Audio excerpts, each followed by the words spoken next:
Welcome to The Source, where we combine the headlines with in-depth conversations with the newsmakers themselves.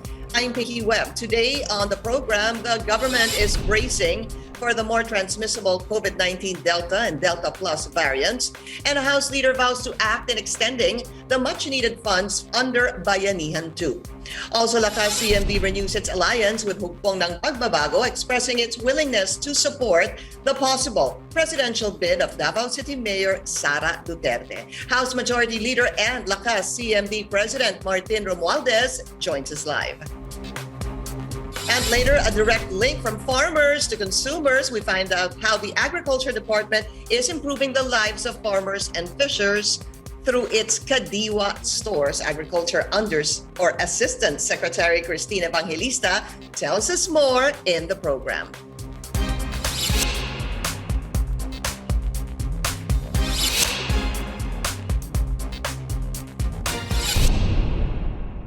Filipinos are advised to keep vigilant following the discovery of the so-called COVID-19 Delta Plus variant. The health department says stricter border controls is key in keeping off the Delta variant from the Philippines. And amid the emergence of the more transmissible variants, billions of pesos allotted for COVID response are also at risk of being not utilized under Bayanihan 2. Let's go straight to the source of the story. We have House Majority Leader Martin Romualdez. Congressman Romualdez, finally, sir, welcome to the source. Maraming salamat po sa inyong oras. Thank you. Good morning, Pinky, and welcome to the source, televiewers. Okay, sir, I just want to start first with the Delta variant and, of course, the Delta Plus variant. Big news all over the world. It is called the fastest and fittest coronavirus variant. First of all, obviously, as a Filipino, as a lawmaker, do you think that we are prepared in the event that we discover more cases of the Delta variant here in the country? So far, last I know, we have about 17. Yes, we are very, very mindful of the emergence of the Delta variant and the Delta variant Plus. In fact, according to the World Health Organization, the most transmissible variant. So that's why vigilance is the key right now, and the national government working with the LGUs and all of the institutions are very, very, very much on alert for this. So we have to do everything we can to make sure that we address it. Okay, Congressman, I'm losing your audio. You're actually coming in and out. I didn't catch too much of what you actually said. Could you please repeat what you said, if you don't mind? Yes, according to the World Health Organization, this Delta variant and the Delta variant Plus is the most transmissible form of the COVID-19 virus. So the national government and the LGUs have to be very, very much mindful of this, and we are on heightened alert. So we have to do everything we can to address this immediately. That's what's important. We need to do everything we can to be able to address this. So what the WHO also is saying, sir, is that it will target actually the most vulnerable sector, the most vulnerable sector being areas that actually have low vaccination rates. At the pace that we have right now on those vaccinated, are we vaccinating enough? Kailan ho ba talagang bilisan na ng siguro times 5 yung ating vaccination, because nga it is going to target the most vulnerable sector? Well, right now we don't have enough vaccines yet on the ground, but we understand that the government with the national agencies, particularly the COVAX, is working double time. And we're hoping to achieve the numbers for herd immunity. We're hoping towards the end of the year, but right now, that doesn't seem to be very much apparent. So it's imperative that we come out with a better rollout program and the administering of such. So we understand that Pfizer has come up with a supply agreement with the government, and also have the other vaccines, not just Sinovac, but coming in, yes. What else do you think must be done for us to be able to prepare the country against this more transmissible variant? It is already known that it has spread to 92 countries, and very recently I read that 10% of the cases in the US are of this Delta variant. In other words, Congressman, ano ho ang kailangan po nating gawin para sigurado po tayong hindi pa makapasok ito sa ating bansa? I'll give you one example, sir. For example, genome sequencing. We're not doing a lot of the genome sequencing here in the country. Without that, really, hindi po natin malalaman kung ilan talaga on a big picture, on a real and accurate picture, ang Delta variant dito sa bansa. So, ano po ang maaaring gawin ninyo bilang congressman in this regard? Well, a science-based approach, particularly when it comes to border controls, contact tracing, and as you were mentioning, the genome testing is also very, very vital at this point. Even the Congress are pushing for the Bayanihan 2 extension, and perhaps we can get more clarity on this. We have close to 18 billion of unallocated funds to the Bayanihan 2 program that expires at the end of the month of June. So we're hoping that we could move that forward so that we could avail of these funds for the contact tracing and testing of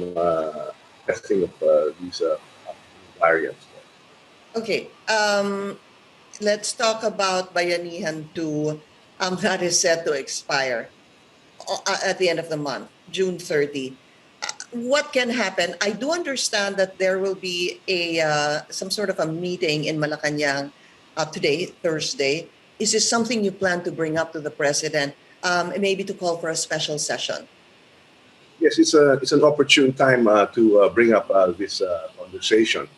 This afternoon, we'll be having some signing of bills into laws, particularly the hospital bills. In fact, there will be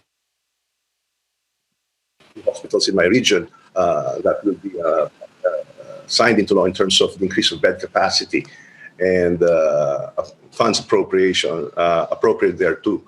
So we'll bring this up at the opportune time later today, and in coordination, our Speaker and the Senate President will be able to have an opportunity to have this discussion today, and we hope that there'll be some resolution on this matter. And if there is a special session, when do you think, just approximately, kailan mo kaya ito mangyayari? In consultation with the majority and the minority leaders, and in concurrence, can actually call for a special session even during the recess. So at any time, we could actually call for one in concurrence with the Senate. And if indeed it is extended, can you help us understand the funds that are either unutilized, untapped, or hindi pa na-allot? How much is it, and where can it go, and how can it help? Yes, the 18 billion of unobligated or available funds under the Bayanihan 2 could be easily and readily deployed for where it is already designated, which is for the contact tracing and for the added testing facilities and the other protocols vis-a-vis the testing. So we are hopeful that we could actually deploy this to address, among others, this Delta variant.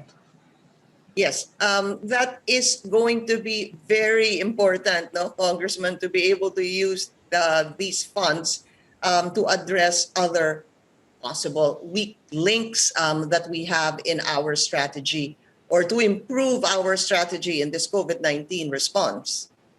Yes, definitely. So definitely we'll move for this, and we'll take this up later today. But just to be clear on this, Congressman, is it just 18 billion that is untapped? I'm getting different numbers. Well, that is with respects to the balance of the Bayanihan 2 funding availability. So that will expire by the end of the month. So that is what is readily available, in particular for the COVID issue. So 18 billion. Just a follow-up question on that. Are you sure, Congressman, na meron pong pera? That the funds are there? Yung 18 billion po, nandyan lang ho ba? Well, that's of course always the case when we pass a law. The availability of funds is always certified. So we work with the Department of Budget and Management, which has already been assured of the availability of these funds. Malaking tulong ho sigurado, no? Congressman, if this 18 billion will be utilized at the soonest possible time, because this Bayanihan 2 has already been extended and last year, and then hanggang ngayon po, hindi pa rin po nagagamit yung 18 billion. All right, we need to take a very short break. We're going to talk about politics when we return.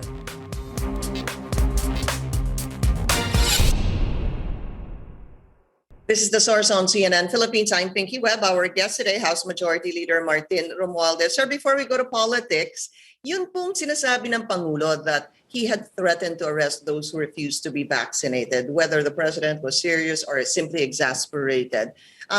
Legal experts are saying there has to be a legal basis in the event this actually happens. My question to you is, will you support this in case there is a bill that is filed regarding arresting those who refuse to be vaccinated? As you correctly pointed out, there's no existing law yet with respects to the refusal of vaccinations. But I think the issue or the point here is that the president has brought to the national platform the imperative or the importance of having as many of our Filipino people vaccinated to achieve the herd immunity program that we are all trying to attain. So it's just very important that as many people in the Philippines who are vaccinated would be the best way forward in addressing the COVID pandemic. So that is really the main issue. But if there is a bill that will be filed to turn this into a law, is this something that you would support? Well, yes, we'll have to debate or deliberate over this matter. There will definitely be some exceptions vis-a-vis medical conditionalities of the individuals who may have the hesitancy, and we'll just have to we'll really have to work on this together. But I think there are other ways in which we can encourage the populace to alleviate the vaccination hesitancy that could be a stumbling block to achieving herd immunity. Such as giving them incentives, offering incentives? Well, that could be, yes, and highlighting information, I think, is the key. For so long as the people are informed of not only the efficacy but the safety of these vaccines, then the hesitancy may be mitigated. So we'd like very, very many vaccines in the arms of our fellow Filipinos as soon as possible. Okay, politics, Congressman. An alliance between Lakas and Hugpong ng Pagbabago. Is this a done deal for the 2022 elections? I do know, of course, that there was already an alliance back in 2018 for the 2019 elections. Yes, at the root of this alliance is the coming elections in 2022. You've already pointed out correctly that we've had this alliance since before the 2019 elections. So this collaboration between the Lakas Christian Muslim Democrats and the Hugpong ng Pagbabago is nothing new, but rather this is a renewal of this alliance moving forward. So we are very, very much excited for this, and we are just about ready to consummate that at the appointed time, at the mutual agreement of both parties. But would you say this is a done deal? Sigurado na ho ba ito? As they would say, it's a future day certain. So we're confident that in due time, this will be formalized. But how do you reconcile it with the statement of Mayor Sara Duterte that she does not want or intend to join any national political party? Well, actually, this alliance is between the two parties, between Lakas-CMD and the HNP. So just like in the 2019 elections, it was for the exercise of the exerting support and influence for the national candidates. We still have this in mind, and we would like, of course, very much to see Mayor Inday Sara at the forefront of this campaign, but we shall respect her final decision on the matter.